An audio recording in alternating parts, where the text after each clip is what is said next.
Membuka mata hati menghadirkan Al-Quran di dalam hati. Sahabat UMV bertemu kembali di Al-Quran Braille Official.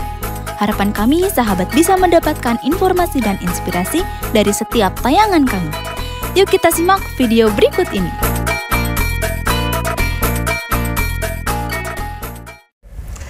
Bismillahirrahmanirrahim. Assalamualaikum warahmatullahi wabarakatuh. Alhamdulillahilladzi arsala rasulahu bil huda wa dinil haq liyudkhirahu ala dini kulli wa kafa billahi syahida. Asyhadu an la ilaha illallah wahdahu la syarikalah wa asyhadu anna Muhammadan abduhu wa rasuluhu alladzi la nabiyya ba'dah. Allahumma sholli ala Muhammad wa ala alihi wa ashabihi ajmain. Sahabat Al-Quran Braille Official, berjumpa kembali kita dalam acara lebih dari sekedar membaca Al-Quran Braille bersama saya Entang Kurniawan dan Bapak Haji Trio Agus Kusmawanto. Assalamualaikum Pak Haji. Waalaikumsalam warahmatullahi wabarakatuh. Sehat? Alhamdulillah Kang Haji. Alhamdulillah, ya mudah-mudahan Pak Haji selalu sehat. Pak Haji, kita sekarang akan bertadarus Quran surah apa nih? Kita lanjutkan di pertemuan sebelumnya, masih surah At-Taghabun. Kita berlanjut ke ayat 12 sampai ayat ke-14. 12 sampai 14. Ya, 12 sampai 14. Dipersilahkan Pak Haji. Ya, Taghabun masih surat ke-64, juznya ke juz ke-28. Kita bertilawah. A'udzu billahi minasy syaithanir rajim. Wa atii'ullaha wa atii'ur rasul. Fa in tawallaitum fa innama ala rasulina al-balaghul mubin. Allahu la ilaha illa hu wa 'ala Allahi falyatawakkalul mu'minun. Ya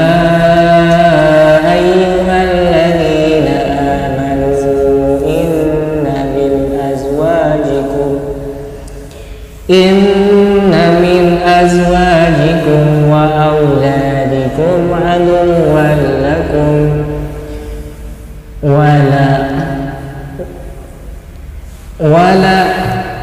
wa auladikum aduwwan lakum fahdharuhum wa in ta'fu wa tasfahu wa taghfiru fa innallaha ghafurur rahim. Sami'na wa ata'na ghufranaka rabbana wa ilaikal masir. Aku berlindung kepada Allah dari godaan syaitan yang terkutuk. Dan taatlah kepada Allah dan taatlah kepada Rasul. Jika kamu berpaling, maka sesungguhnya kewajiban Rasul kami hanyalah menyampaikan amanah Allah dengan terang. Dialah Allah, tidak ada Tuhan selain Dia, dan hendaklah orang-orang mukmin bertawakal kepada Allah. Wahai orang-orang yang beriman, sesungguhnya di antara istri-istrimu dan anak-anakmu ada yang menjadi musuh bagimu. Maka berhati-hatilah kamu terhadap mereka, dan jika kamu maafkan dan kamu santuni serta ampuni mereka, maka sungguh Allah Maha Pengampun, Maha Penyayang. Kami dengar dan kami taat. Alhamdulillah, barakallahu fiik.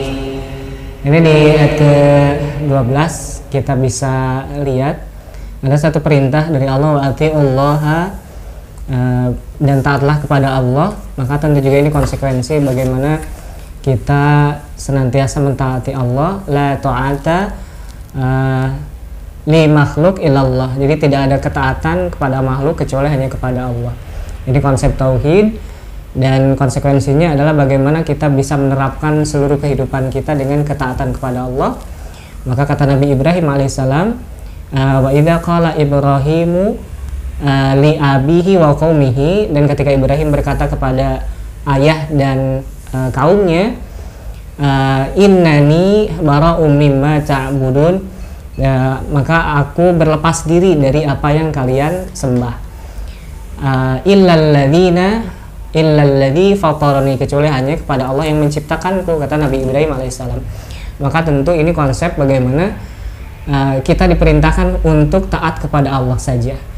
Nah, kemudian yang kedua adalah bagaimana kita bukti taat kepada Allah adalah dengan mengikuti sunnahnya Nabi SAW. Atiullaha wa atiur rasul. Apa yang disampaikan oleh Nabi, kata Nabi, wa inni abduh wa rasuluh, maka sesungguhnya aku adalah hamba Allah dan utusannya. Maka tentu yang pertama, abdu, hamba Allah, berarti konsekuensinya Nabi itu bukan yang disembah. Jadi tetap yang disembah itu, yang diibadahi itu adalah Allah. Kalau Nabi hanya sekedar hamba Allah yang tentu juga memiliki kewajiban untuk beribadah kepada Allah. Ya wa rasuluh, dan konsekuensi dari rasul, kita mengakui bahwa rasul atau Nabi SAW adalah utusan dari Allah, maka tidak ada kesempatan kita untuk mencela beliau. Ya, sebagai utusan Allah berarti kita tidak boleh mencela beliau. Nah, maka tentu di ayat berikutnya kita juga bisa lihat Allahu la ilaha illahu, ya, Allah la ilaha, tidak ada ilah yang berhak diibadahi dengan benar. Nah, ini kalau kita kaji, la di sini adalah nafi, jadi la pengingkaran, peniadaan dari ilah yang lain. Ini hanya satu-satunya, makanya dikatakan bahwa qul huwallahu ahad, bukan qul huwallahu wahid. Ya, kalau wahid itu satu, berarti kalau satu berarti ada dua, ada tiga, ada empat, dan seterusnya. Tapi ini mah ahad, kalau tunggal, ahad, satu-satunya. Tunggal. Iya, Allahu ahad. Bedain antara satu dan satu-satunya. Iya, makanya dalam fa in khifta alla ta'dilu fawahidah. Jadi ketika kita tidak khawatir tidak mampu, nah, istilah yang digunakan adalah fawahidah, satu. Oh, berarti bisa ada dua, ada tiga, iya, gitu makanya maksudnya. awal perintahnya kan matna, wa thulatha, wa ruba. Ada dua, ada tiga, ada empat, gitu. Oh, jadi karena Anissa. Jadi, oh, iya, maksudnya ini hitung-hitungan bahasa Arab gitu bahasa ya. Arab. Bahasa Oh, Arab. terus gimana? Nah, kenapa Allah itu menggunakan istilah ahad, tunggal? Karena kalau tunggal itu kan tidak ada dua, tiga, dan empat. Tapi kalau wahid, wahid itu satu. Itu hitungan satu, yang tentu juga kalau dilanjutkan berarti ada dua, ada tiga, dan seterusnya. Iya, jadi walaupun misal tadi itu ayat buat poligami ya, ayat berapa, ayat Anissa ya, ayat 2, ayat 3 ya. Ketiga. Iya. Maka masna wa thulatha wa ruba'. Masna wa thulatha wa ruba', 2, 3, 4. Tapi di ujungnya fa'in khifta, kalau engkau khawatir alla ta'dilu, kalau tidak bisa berbuat adil. Wahidah ya. Wahidah bukan istilahnya disebutkan wahidah gitu. Bahkan bisa jadi ditafsirkan satu dulu gitu ya.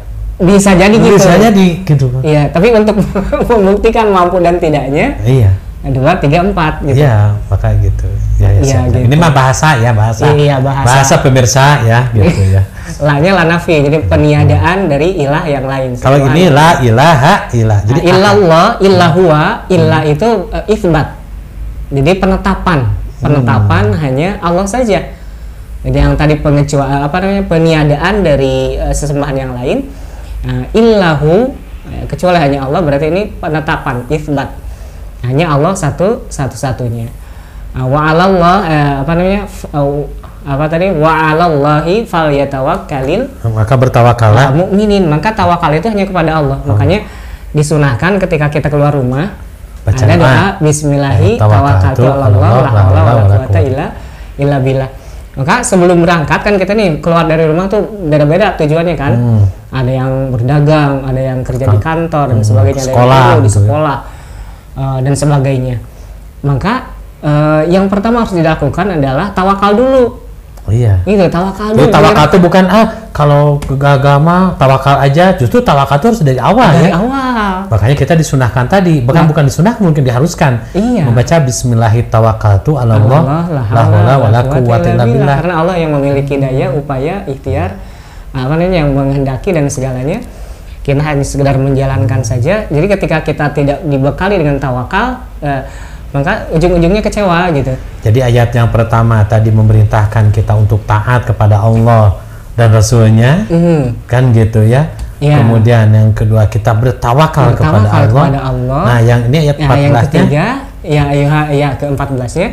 Ya ayyuhalladzina amanu, hai orang yang beriman, inna min azwajikum, sesungguhnya dari istri-istri kalian, boleh jadi bisa jadi musuh buat kita ya. Wa auladikum, dan anak-anak kalian, aduwwal lakum, boleh jadi di antara mereka ada yang menjadi musuh. Iya. Ya, kita ingat kan di Kan'an itu ya. Iya. Kata Nabi Nuh alaihissalam, menentang ya. Ya bunaya irkam ma'ana, wahai anakku, naiklah denganku ke perahu ini.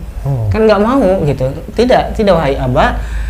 Dia malah berlari ke puncak gunung tetap Judi, aja dikejar gitu ya. Dikejar oleh banjir bandang, maka tentu juga jadi kadang-kadang berlepas diri dalam kehidupan kita. Orang yang bisa menjatuhkan diri kita itu bisa jadi bukan orang jauh. Betul. Bahkan yang menjadi rurubed istilahnya ya. yang mengagoki, iya. mengganggu. Itu Iya. kadang-kadang adalah orang-orang terdekat bisa jadi. Tapi nggak kebayang ya Kang Haji, keluarga yang kita cintai, bahkan istri yang sebelumnya juga kita sayangi, suami. Tidak ada lagi yang kita cintai, tidak ada lagi yang saya cintai, hanya engkau gitu ya. Tetapi jadi musuh ketika di akhirat. Ya itu kan seperti Nabi Lut. Iya itu ya. Ya kan? Nabi Lut kan dia hampir dicelakakan oleh istri beliau kan? Iya. Sampai akhirnya Allah memberikan azabnya ya, yang dibalikan itu kota Sodom itu. Kemudian Nabi siapa? Iya, Nabi Nuh.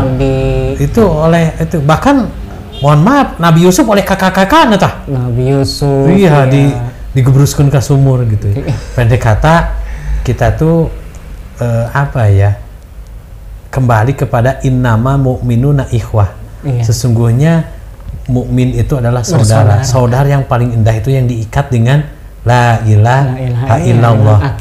Karena kalau hanya terikat dengan darah mah ya itu tadi. Iya, nasab. Ada ikhwah, ada ikhwan kan. Istilah yang digunakan adalah ikhwah. Innamal mu'minuna ikhwah, bukan innamal mu'minuna ikhwan. Kalau ikhwah itu persaudaraan yang diikat dengan akidah. Itu jauh lebih erat ya. Iya, meskipun memang beda ayah, beda ibu gitu, tapi dengan ikhwah ada satu ikatan. Iya, bahkan tak jarang kita bermusuhan dengan saudara sendiri. Iya, gara-gara itu gara-gara kontrakan tuh lah kadang-kadang gitu.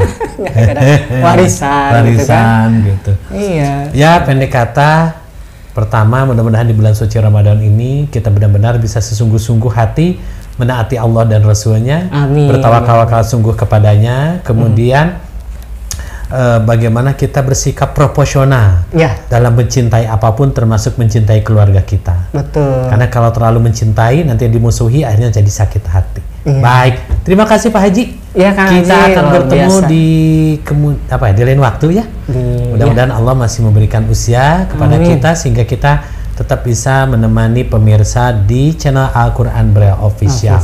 Saya Entang Kurniawan. Saya Trio Agus Kusmanto. Dan di sini ada Teh Citra Zafira Sawa, juga Adila mohon pamit. Wassalamualaikum warahmatullahi wabarakatuh.